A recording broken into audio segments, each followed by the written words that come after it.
Hello and welcome to the JFK Conspiracy, and today we're going to be talking about the Grassy Knoll and Dealey Plaza. Now let's jump into it. Now these are the notes that I will be using for this episode, and if you'd like to pause the video now and just look some of these things up, you're free to do so.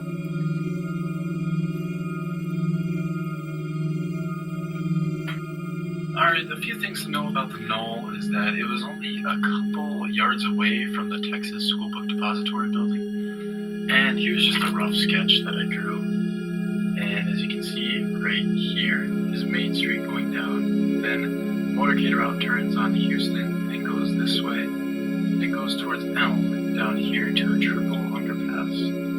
And the Knoll is right here. And that is where some theories and suspicious people were cited that we'll be talking about later. Now, the motorcade was crossing Elm right here. This is where approximately the first shot that hit President Kennedy was. And then right here was the third shot, the headshot that killed him.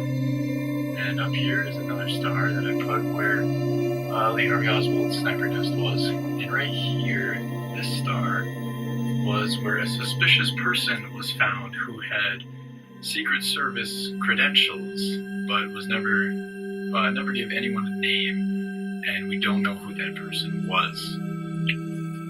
Now there is a lot of speculation on whether or not there was a shooter on the Grassy Knoll, which would be around here in the fence area, and that was one of the points made in Oliver Stone's JFK. If you haven't seen that, I recommend it. And also, several Secret Service agents claim that they saw or heard gunfire coming from the fenced area. And several people and police officers, when the shooting went down, ran towards the Grassy Knoll, towards the fence, because they saw some suspicious people there. And when they approached, there was a man who had a Secret Service badge, never gave his name, and was never seen again. The thing to know about the Grassy Knoll, however, is that a lot of sound gets trapped there. What I mean is that the triple underpass nearby, sound just comes from different areas, even though it could have been like someone throwing a rock right next to you, and you could hear the sound way over there. That's the bad thing about this, is that there are many, they're called ear witnesses instead of eyewitnesses. They remember things by what they heard that day. And there was about 100 people questioned, and 104 people, and 56 of them report that at least one shot was heard by Houston and Elm near the intersection there. 35 out of 104 reported at least one shot was fired from the Knoll or triple underpass. So the triple underpass would be right here, and then the Knoll is up here. And then 8 out of 104 reported that the shots were heard elsewhere.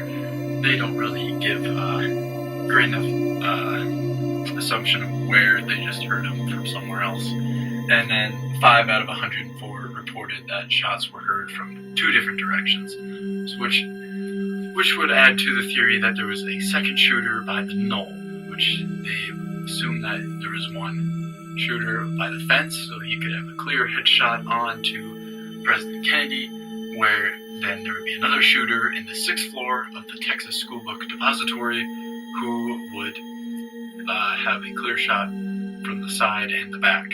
Now, the reason why people assume that there was a second shooter was because it would be in a crossfire, so that there would be no way that President Kennedy would get out of there alive. But the main thing about all of this is that if there was a lone gunman, the clearest shot would be on to Houston, because Houston, as I showed in my sketch, and I will show again, Houston is straight across from the Texas School Book Depository. It's a clear shot for a single lone gunman to take, and even if he missed, he'd have several other chances with the rifle. But the shooting actually took place right almost in front of the Texas School Book Depository, and it also took place almost in front of the Grassy Knoll, which leads to many theories. Now, there's actually a recording that took place during the shooting, which many people and investigators say is proof that there was only 3 shots. But when hearing this evidence, many FBI and other investigators claim that they weren't shots at all. It was actually something else that was picked up that day. And it didn't take the FBI investigators to say that. It actually took an amateur drummer from a band in the area to say that, hey, these don't match up, and there's also other things going on that didn't happen at that time, which begs the question that we're going to believe an amateur musician over these investigators who have actually trained for this type of thing. Coming back to my rough sketch of the whole Grassy Knoll area, the Zapruder film, which is used as one of the best pieces of evidence of this whole case, is that Zapruder was filming around in this area, which he had a clear shot of the motorcade route coming this way. And if he was recording in this area, and the shot that came from the fence came up from up here. Now this is at a slight angle. I'm no great artist, as you can tell, but if that's the case, then shouldn't we have heard the shots picked up on the Zapruder film? But the thing is that the Zapruder film actually wasn't released to the public until several years later after the assassination took place, which many people believe that it could have been edited by the government to cover something up.